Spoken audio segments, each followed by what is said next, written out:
And as a thank you to the community, we wanted to commemorate our 110th anniversary, presenting the township with a good commemorate this centennial celebration.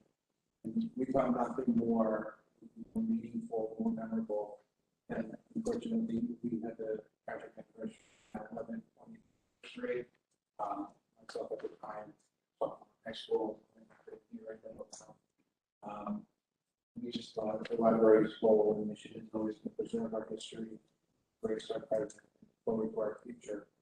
And we felt that the 9/11 Memorial Art cornerstone and staple to always remember, never forget, also to be a solid foundation here to preserve the township's history. So with that, on behalf of the Board of Trustees, I'd like to present the township. We'll take some around our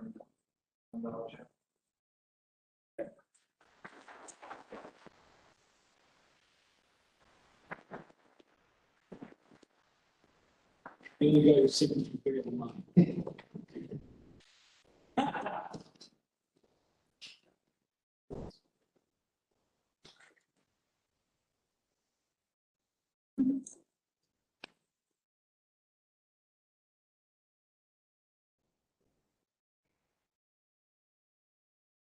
Is this going to fit in an ATM? Absolutely. All right, good.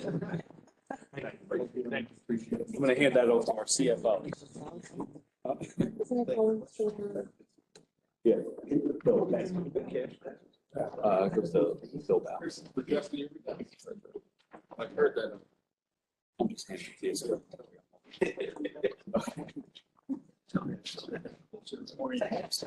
you. Who's that?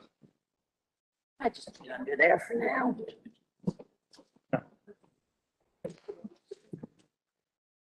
All right. Next item on tonight's agenda, we have a proclamation supporting drive sober or get pulled over 2021 year-end holiday crackdown.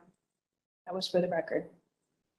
At this time, we have public hearing 2021-3323, an ordinance authorizing the partial vacation of a conservation easement across block 885, lot 1.01 on the tax map of the Township of Middletown, County of Monmouth, State of New Jersey. Thank God that's for the record, because I don't think anybody comes to a township committee meeting to get pulled over proclamations. It's normally not a flattering thing. No. Not in this room, at least, Any member of the public wishing to speak on public ordinance number 2021-3323?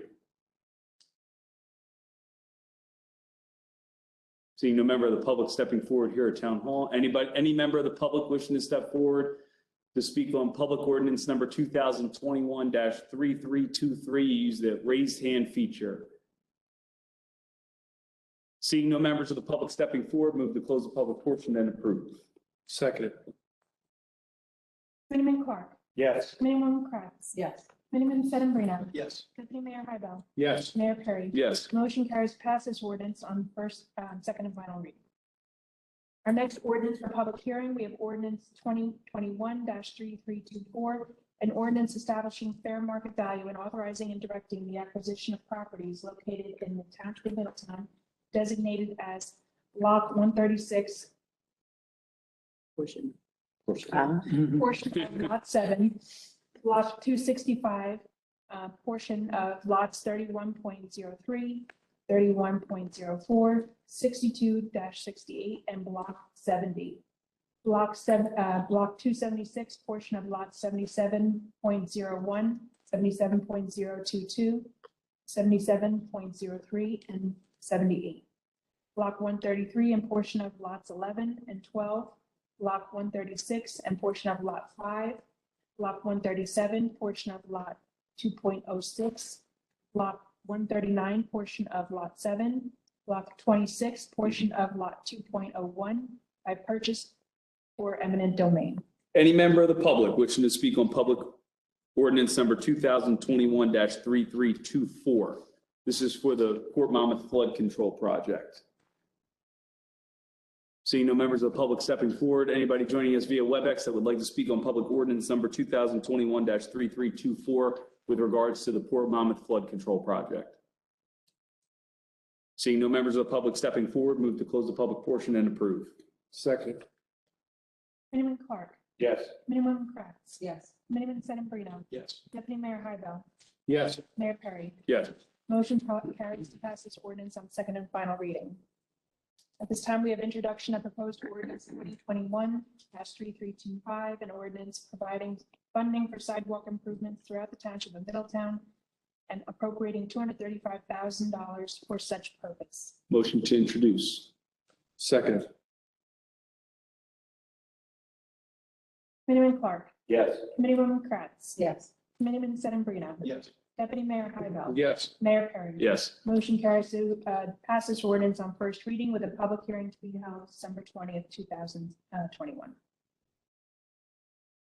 Our next ordinance for introduction, 2021-3326, a bond ordinance providing an appropriation of $2,575,000 for acquisition of Fairview Fields property located on Oak Hill Road by and toward the Township of Middletown in the County of Monmouth, New Jersey, and authorizing the issuance of $2,446,250 in bonds or notes of the township and financing part of the appropriation. Motion to introduce. Second. Committeeman Clark, Yes. Committeewoman Kratz, Yes. Committeeman Sedambrino, Yes. Deputy Mayor Hybel, Yes. Mayor Perry. Yes. Motion carries to pass this ordinance on first reading with a public hearing to be held December 20th, 2021. Our next ordinance for introduction, we have 2021-3327, an ordinance establishing fair market value for property identified as Block 865, Lot 131, generally known as 134. 134, generally known as Fairview Fields within the Township of Middletown, and authorizing acquisition of Block 865, Lot 134 by purchase of eminent domain or for the purpose of maintaining the public recreational facilities on site. Motion to introduce. Second. Committeeman Clark, Yes. Committeewoman Kratz, Yes. Committeeman Sedambrino, Yes. Deputy Mayor Hybel, Yes. Mayor Perry. Yes. Motion carries to pass this ordinance on first reading with a public hearing to be held December 20th, 2021. Our final ordinance for introduction, we have 2021-3328, an ordinance authorizing a street vacation of a portion of Texas Avenue in Middletown Township, Monmouth County, New Jersey. Motion to introduce. Second. Committeeman Clark, Yes. Committeewoman Kratz, Yes. Committeeman Sedambrino, Yes. Deputy Mayor Hybel, Yes. Mayor Perry. Yes. Motion carries to pass this ordinance on first reading with a public hearing to be held December 20th, 2021. At this time, I'd like to ask the Township Committee to adopt a consent agenda, which would include resolutions 21-256 through 21-272, including firefighter application for Patrick Schneider. Motion to approve consent agenda. Second. Committeeman Clark, Yes. Committeewoman Kratz, Yes. Committeeman Sedambrino, Yes. Deputy Mayor Hybel, Yes. Mayor Perry. Yes. Motion carries to adopt. At this time, we have the agenda for our next regular meeting, which would include certificates and proclamations, approval of minutes, public hearing on proposed ordinances from tonight, introduction of proposed ordinances, and consent agenda. Discussion items tonight, we're going to begin with Tanya Keller Community Center basketball court upgrade. Amy?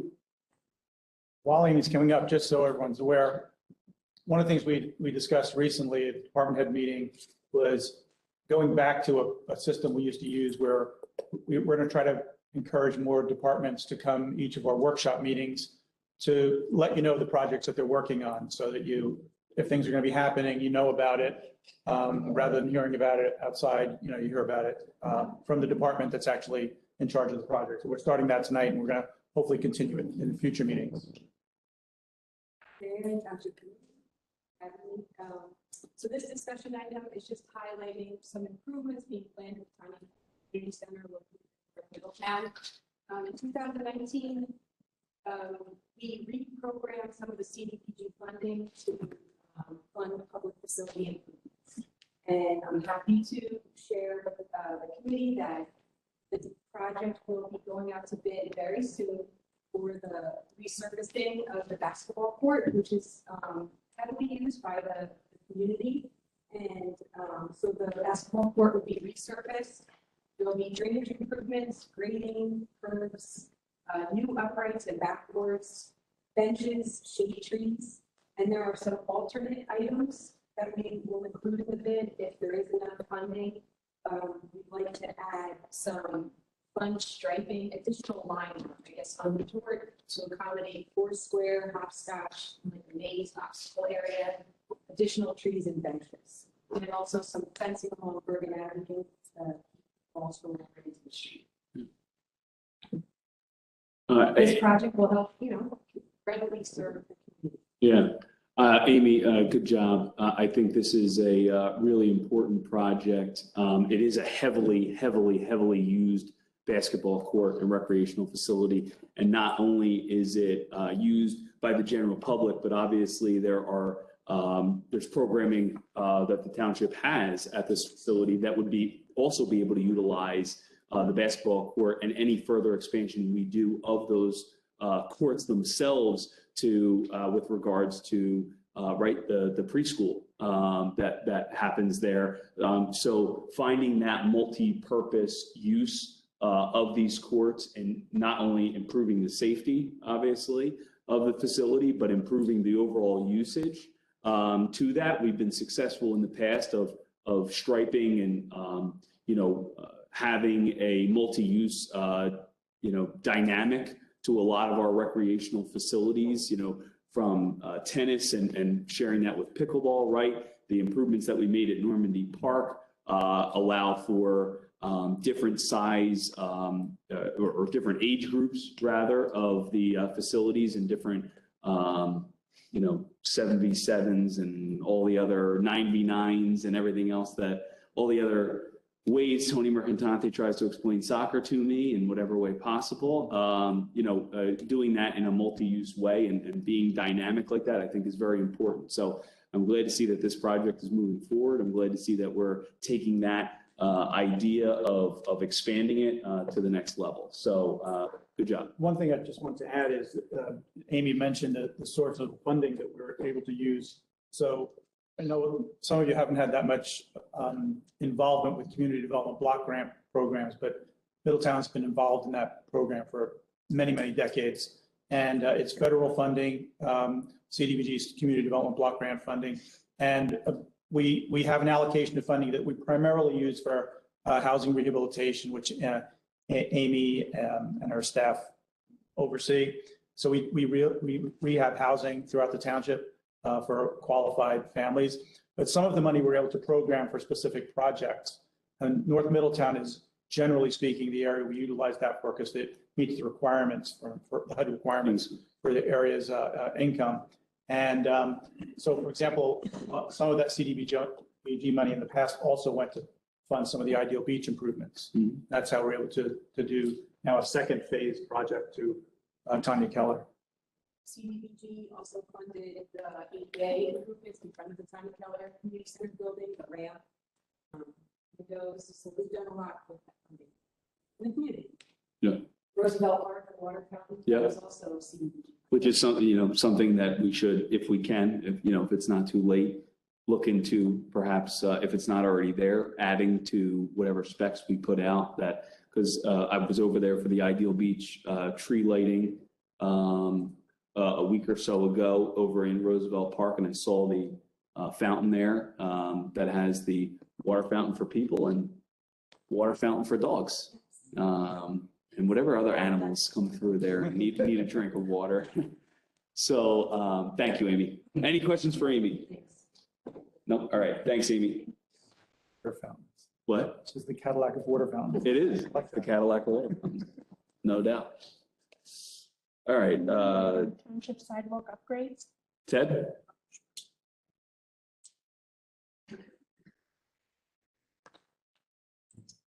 Good evening, everyone. You may or may not be aware that also when we talked about the CDBG funds that we spoke about, we've also been in the process of creating a lot of ADA improvements in various parks, grounds, and buildings. And part of that project is also being funded by CDBG as well, also the capital.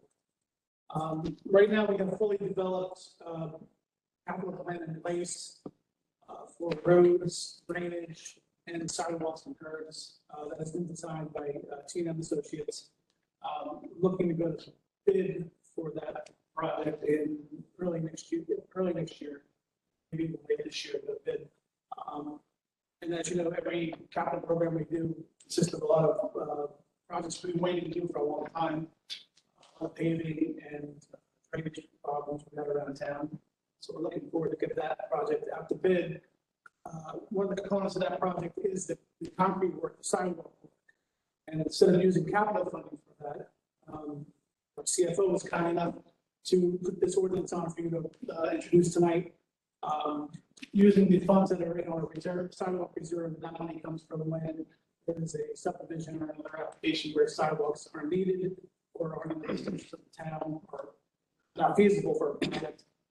Builders will make a contribution for that to that fund. So you introduce that tonight and approve that. Those sidewalk list is very large. It's been building for a couple of years now. The rest of the complaints through the observations of our supervisors, our road supervisors. So we hope to get all that sidewalk work done as part of this capital program, and it will be funded by this, mostly by this ordinance. Yeah, it's a really important point to make. You know, we do have a phased-in plan for the ADA improvements that we've talked about, you know, every year, right? And the improvements that we're making and that we're planning on making through capital, which is obviously via the taxpayer and property taxes, but to be able to make $235,000 worth of improvements via the sidewalk fund, right, is a huge burden that's lifted off of the taxpayer and placed on folks that are you know building within Middletown. So a really important thing that the planning board looks at in every single application that calls for it, and you know it's always good to keep that rolling. So. The great excitement we're looking to get this program going. Yeah, let's get that out there, Ted. Any questions for Ted? Thank you. Thank you, Ted. Rich?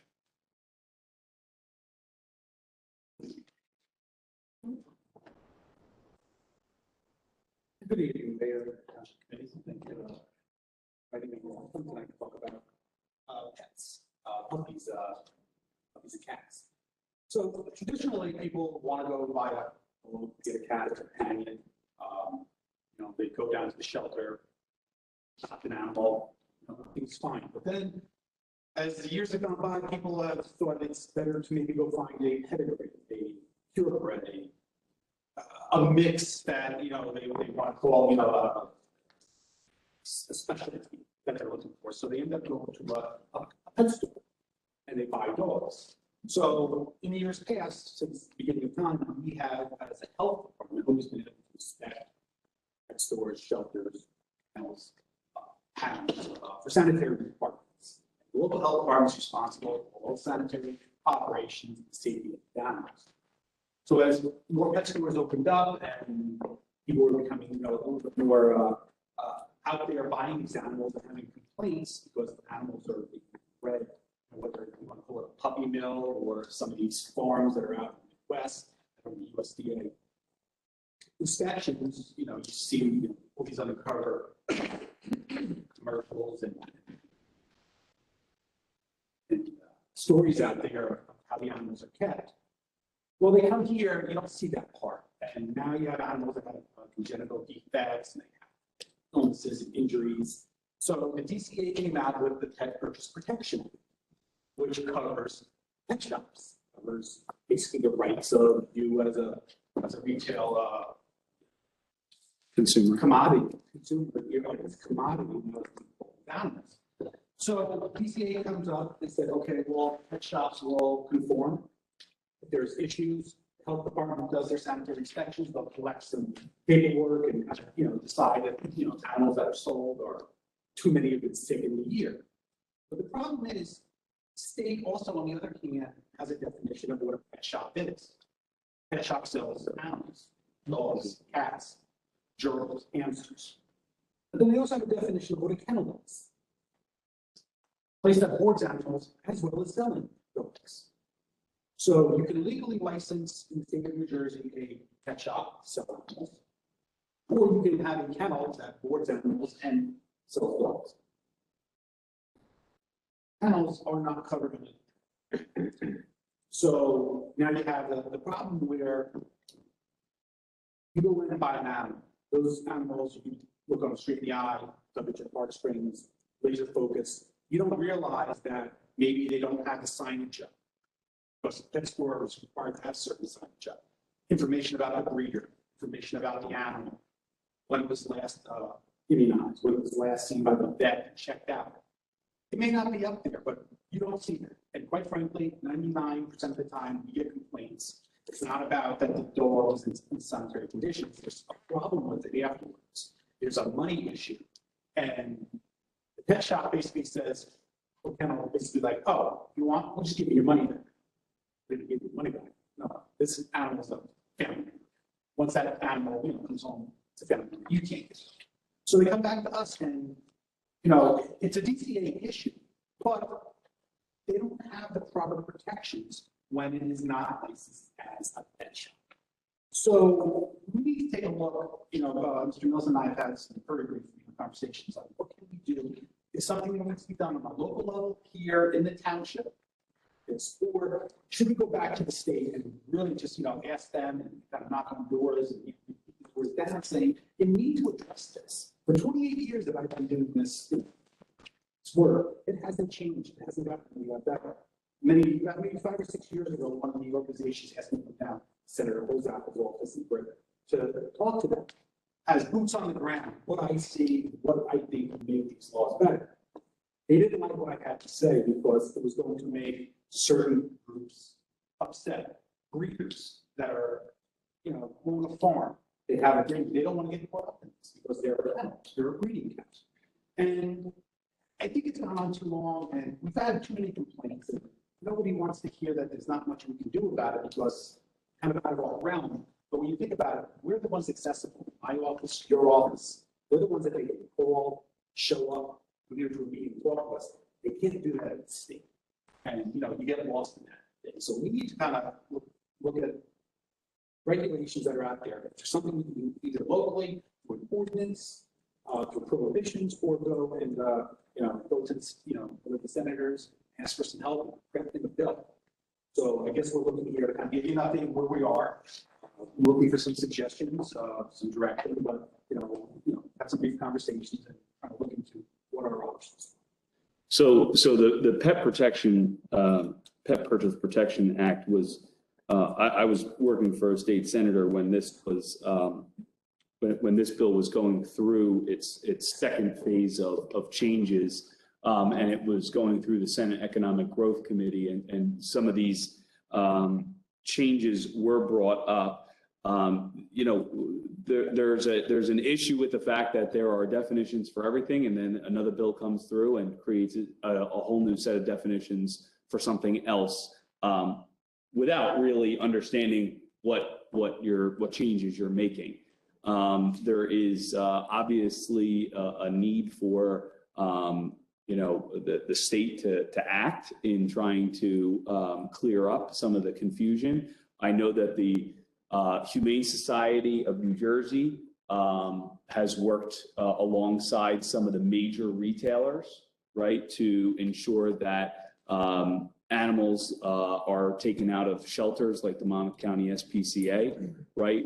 Prior, there are folks that work alongside them to ensure that the small business owner in particular is not being the one targeted.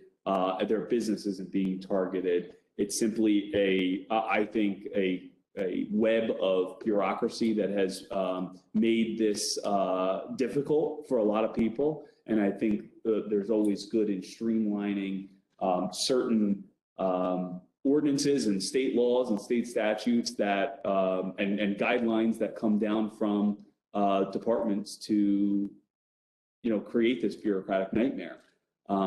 So there's a lot of pressure out there because there are organizations who are putting pressure on municipalities, Middletown included, to prohibit these kennels that also happen to sell animals. And so there's a It's almost like, the Hatfields and McCoys. You have the, pet shop owners who run their businesses, in a very different way. And they're putting a lot of pressure on saying, hey, if you're a humane community, you're going to do whatever you can to shut down these places that utilize puppy mills to get their animals. And there are towns who have adopted ordinances sort of prohibiting them. I don't know really, and we talked about that. I don't know that you really can do that. I think that it's legally sort of tenuous, but I think a lot of places just do it to, say, well, we took the action. They're not getting enforced as the state. It's tough to enforce in real life. Because, and we have looked at this, and Rich and I talked a little bit, Tony, about the state has somewhat preempted the field on this with the adoption of the act. However, the act does not address the licensing issue that Rich brought up in the beginning of his presentation with respect to kennel facilities selling and through the back door, so to speak, without the licensing required under the Pet Shop Protection. There is a real issue with the Pet Purchase Protection Act that with the differences, right, in pet stores versus kennels, the discrepancy obviously there is that obviously how the oversight is on both of them. But I do think that it is critically important to, the issue is if you have a liquor license owner that sells to underage individuals, that person is ineligible then after a certain amount of attempts to own a liquor license anymore, right?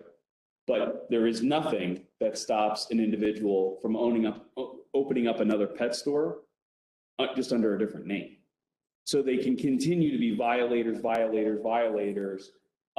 but there's no enforcement from the state that does it. So it's a complex web of bureaucratic issues that need to be addressed really by the state. And I know other municipalities have worked on this subject matter, so. If I Go may, ahead. it breaks my heart truthfully, because I was one of those owners. I was one of those owners who made a purchase. Unknowingly, I was led to believe it was something different than how it was represented, and my dog was sick. And at that point, it's a member of our family, and we spent thousands and thousands of dollars to make sure that this animal was okay and cared for. And I had no recourse. And the simple answer could have also been you could just give that dog back. Correct. Right.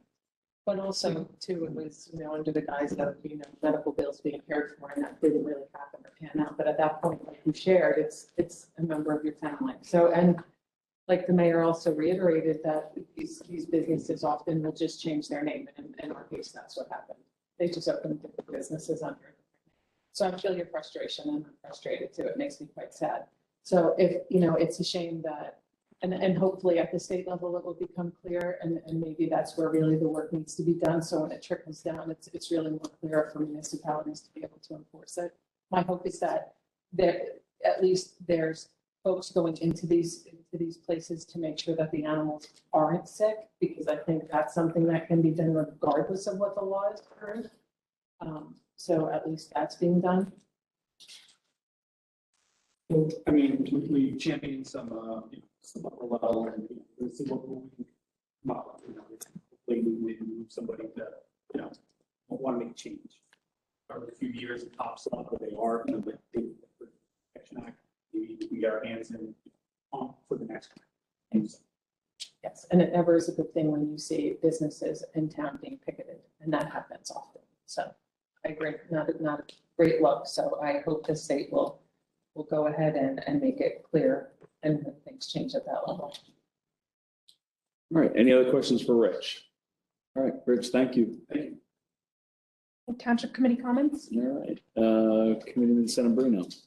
This evening, Mayor, thank you. Committeeman Clark. Just want to thank the library for their donation of 9/11 Memorial. All my other comments for next meeting. Woman Kratz. Just quick for me, just wanted to again wish Mrs. Bridget Deary a happy 100th birthday. We got to share in that, which was really lovely. She was lovely. Is a lovely woman, and it was really fun to be able to share in such a special day with her. Happy birthday, Mrs. Deary. Thank you. Deputy Mayor. I'm gonna hold my comments, Mayor. All right. I'll just reiterate Committeeman Clark's comments about the library. Always appreciate the library's, the leadership of the library has just been phenomenal over the last so many years. It really has done an incredible job.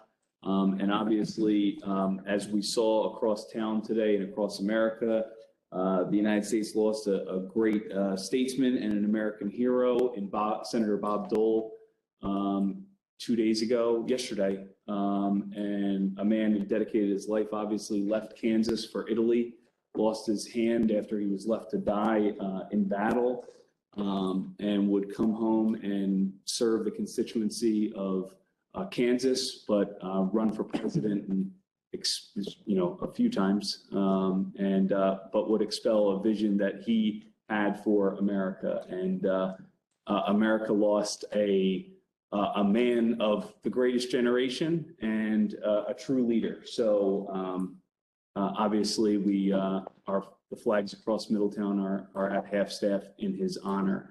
And I'm glad to see that he'll lie in state of the rotunda, I think, on Thursday. So,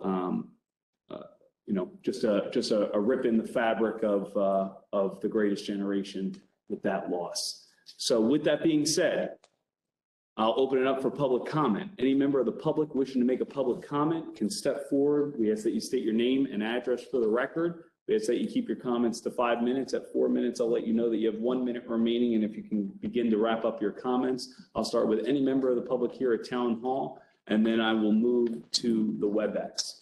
With that being said, any member of the public wishing to make a public comment? Seeing no member of the public stepping forward, any member of the public wishing to speak, joining us via Webex? Mr. Miller's got his hand up, it looks like. Or is that just a smudge on my screen? That's a smudge. It looked different. He's going to put his hand up now. I know. Steve, Pat, going once, going twice. Any member of the public joining us via Webex that would like to make... Oh, it was a cursor. No, it is. Yeah, it is. It is. There's no hand out, it's a smudge. It's really fine. No, it just went away. Unless I'm going crazy. No, It's not. no, it's going up and down. Yeah, I saw. Someone verified that I'm not crazy, okay? Okay. Hello, can you hear me? Something to Joe about, the smudge on the screen now, but it's not. All right. You can talk to me. Mr. Okay, Miller. I can talk now. So my name is Steve Miller, and I live at 151 Borden Road, Middletown. I have 4 brief comments about tonight's vehicle purchases, which are being used to replenish the Middletown fleet of vehicles. I have one ask, and that's very straightforward. That's to help residents and also should help the Green Team understand and provide meaningful input to vehicle purchases. The Middletown fleet was summarized in a 2019 spreadsheet that was part of the Middletown Silver certification. And that spreadsheet assigns a unique number to each Middletown vehicle and shows all related performance and usage data and the year the vehicle is expected to be replaced. So tonight, the Middletown Committee authorized purchasing 9 vehicles. However, the committee resolutions do not specify which vehicles are being replaced, except broadly by the Middletown Department. And the result is very difficult for residents, and I think equally so for the Middletown Green Team, to provide meaningful input. And so my one ask is that in resolutions authorizing future vehicle purchases, that you link the purchased vehicle to the vehicle number that's being replaced as recorded in that official Middletown vehicle spreadsheet. So is that understandable? I hope you can do that. Okay, I'm with you on that one so far. Okay, great. I have 3 more little comments. Yeah. So 1 year ago, I asked why hybrid police vehicles were not being purchased, and the answer was the added vehicles complexity that would create unacceptable maintenance downtime for disabled police vehicles. Well, soon hybrids will be old hat, the time is rapidly coming for full EVs to replace fossil fuel vehicles. And some vehicle advantages for electric are much less mechanical complexity, and much greater reliability, much less maintenance cost, less than half the operational cost due to highly efficient electrical motors, rather than about the 30% low efficient internal combustion engines that are used now. And EV costs are rapidly falling, especially with current and future incentives. And one additional fact, other towns are adopting EVs. For instance, the other night, the Monmouth Hub of all the Monmouth County Green Teams discussed EVs. And it turns out electrical vehicles are very desirable in cities which have purchased them. Participants heard that Maplewood police are trading off and drawing lots to see who has the privilege of driving their new police EVs. And one big advantage is healthful air in the cabin compared to spending the day in the car with the car belching pollutants, which eventually infiltrates the car cabin air. A third thing, almost finished here, a year and a half ago, Middletown switched its municipal electrical source to 100% renewable, and it's now likely that Middletown municipal greenhouse gas emissions due to vehicle emissions are more than half of total Middletown municipal greenhouse gas. So now is the time to take advantage of the 100% renewable electrical supply that you have now. Start to buy EVs, and year by year, you'll be wiping out the majority of Middletown municipal greenhouse gas. And one final comment. I congratulate Ted Maloney, the DPW, for their purchase of 2 new Chevy Bolts, and I look forward to their evaluations. Good job, Ed. That's it. Thank you. Thanks, Mr. Miller. Yeah, we did. We have looked, and obviously at our last meeting, I believe it was, we executed on the purchase of 2 EVs where it made sense. I believe that at least the 3 Fords that we purchased tonight, I believe are police interceptor vehicles, which we have maintained the same status of purchase. But you know, as you and I have discussed many times, where and when the purchase of a electric vehicle makes sense, or not just electric, but vehicles that are more efficient and better for the environment and better for the taxpayer. When that occurs, we will obviously purchase them. So, thanks, Steve. Any other member of the public wishing to make a public comment, joining us via Webex? Okay, seeing no other member of the public stepping forward, move to close the public portion and adjourn. Committeeman Clark. Oh, wait, you need a second on that first. There you go. Excuse me. Second. Committeeman Clark. Yes. Committeeman Kratz. Yes. Committeeman Sedambrino. Yes. Deputy Mayor Hybel. Yes. Mayor Perry. Yes, have a good night, everybody. Thank you.